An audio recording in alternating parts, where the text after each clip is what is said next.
wabarakatuh. Halo teman teknologi pangan. Perkenalkan, saya Kansonela Herani dengan NIM 444220054 kelas 4C.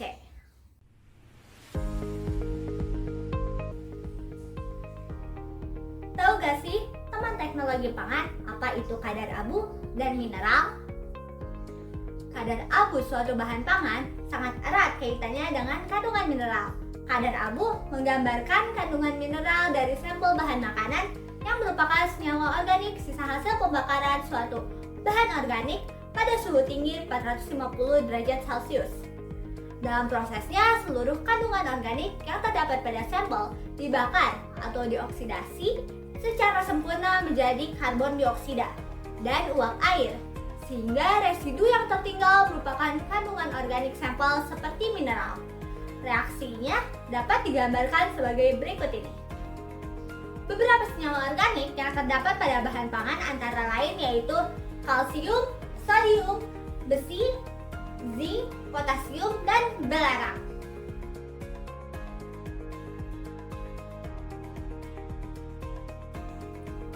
Analisis kadar abu dan mineral dilakukan dengan beberapa tujuan, yaitu pertama, untuk menentukan baik tidaknya suatu proses pengolahan.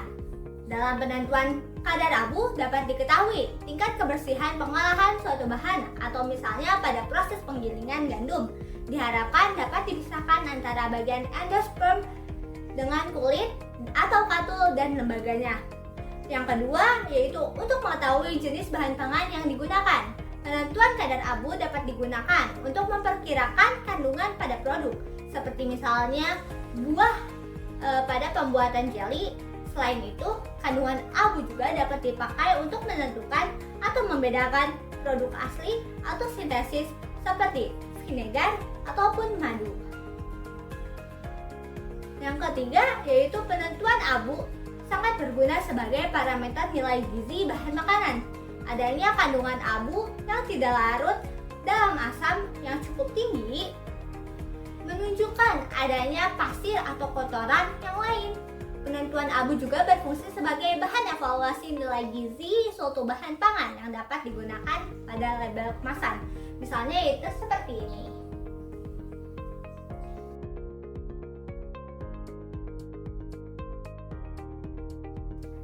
Untuk mengetahui kadar abu dan mineral pada suatu produk pangan diperlukan analisis. Sebelum dilakukan analisis, perlu diketahui faktor-faktor yang harus diperhatikan pada metode terhadap sampel, antara lain yang pertama yaitu sifat matriks dan konstituen yang terkandung di dalamnya. Pertama-tama perlu memperhatikan sifat fisik dan kimia dari sampel itu sendiri. Setiap sampel memiliki karakteristik unik seperti kekentalan, keasaman, atau keberadaan bahan-bahan organik lainnya.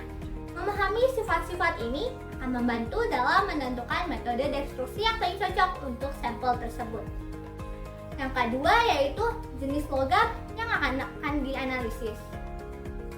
Penting untuk mengetahui jenis logam atau mineral yang ingin dianalisis. Beberapa logam mungkin lebih mudah teroksidasi daripada yang lain, atau mungkin memerlukan kondisi tertentu untuk terurai dengan baik.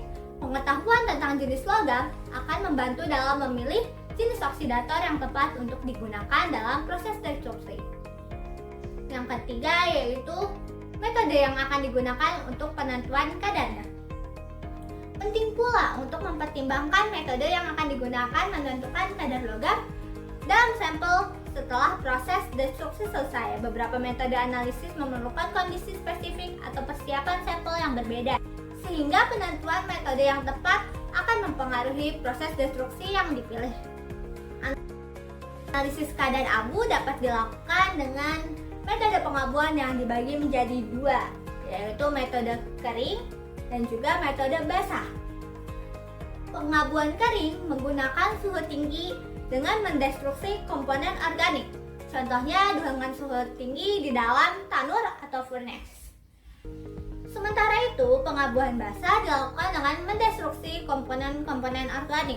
Misalnya C, H, dan O bahan dengan oksidator seperti asam kuat. Pada kesempatan kali ini, saya akan menjelaskan lebih lanjut mengenai metode basah.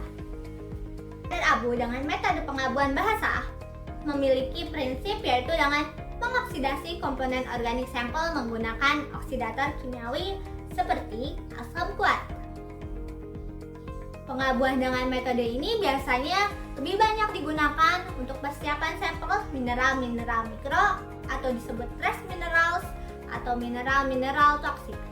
Asam yang digunakan dapat terdiri atas satu jenis asam atau kombinasi dari beberapa jenis asam.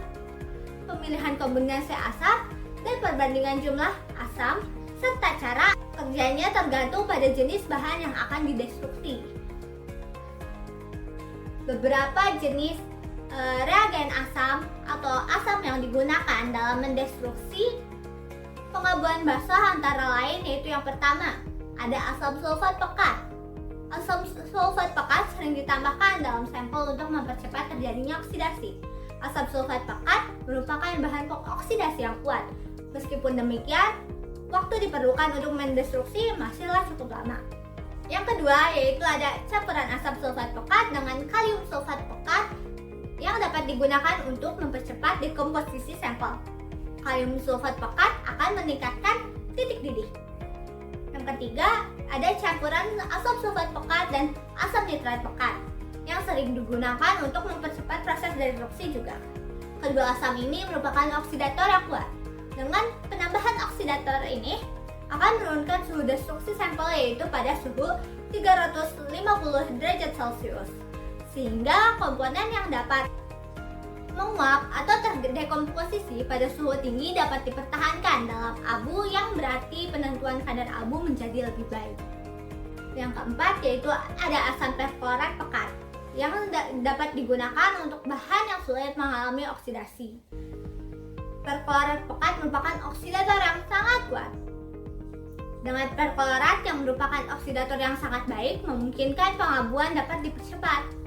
Namun perklorat merupakan senyawa yang bersifat eksplosif atau mudah meledak, sehingga cukup berbahaya. Proses pengabuannya sangat cepat, yaitu 10 menit sudah dapat diselesaikan.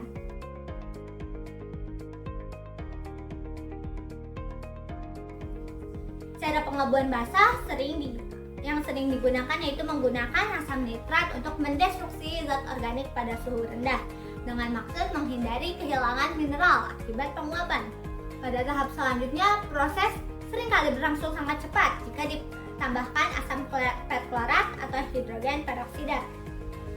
Pengabuan basah umumnya digunakan untuk menganalisis arsen, tembaga, timah hitam, timah putih, dan seng. Terdapat beberapa macam cara pengabuan basah yang dapat dilakukan. Misalnya yaitu ada pengabuan basah menggunakan HNO3 dan H2SO4. Ada juga pengabuan basah menggunakan HNO3, H2SO4, dan tambahan HClO4. Lalu ada juga pengabuan basah menggunakan HNO3, H2SO4, dan penambahan H2O2. Kali ini kita akan menjelaskan prosedur menggunakan HNO3 dan H2SO4 dengan lebih jelas. Prosedur pengabuan basah dengan menggunakan HNO3 dan H2SO4 yaitu sebagai berikut. Pertama, kita timbang dulu jumlah sampel yang mengandung 5-10 gram padatan, lalu kita masukkan ke dalam lampu kedal. Yang kedua, kita dapat menambahkan 10 ml H2SO4 dan 10 ml HNO3 dan beberapa buah batu didih. Yang ketiga, kita dapat memanaskan perlahan-lahan sampai larutan berwarna menjadi gelap. Hindari juga pembentukan buih yang berlebihan. Selanjutnya kita dapat menambahkan 1-2 ml HNO3 dan lanjutkan pemanasan sampai larutan lebih gelap lagi. Kita dapat melanjutkan penambahan HNO3 dan pemanasan selama 5-10 menit sampai larutan tidak gelap lagi, yaitu semua zat organik telah teroksidasi. Setelah itu kita dapat mendinginkannya. Proses selanjutnya kita dapat menambahkan 10 ml Aquades. Pada saat ini larutan akan menjadi tidak berwarna atau menjadi kuning jika mengandung Fe.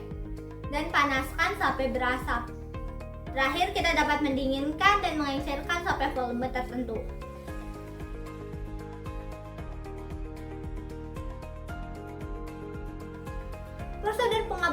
memiliki beberapa kekurangan maupun kelebihan. Pertama, kelebihannya yaitu pengabuan basah akan tetap memiliki mineral, baik sedikit ataupun tidak ada, hampir kehilangan akibat penguapan.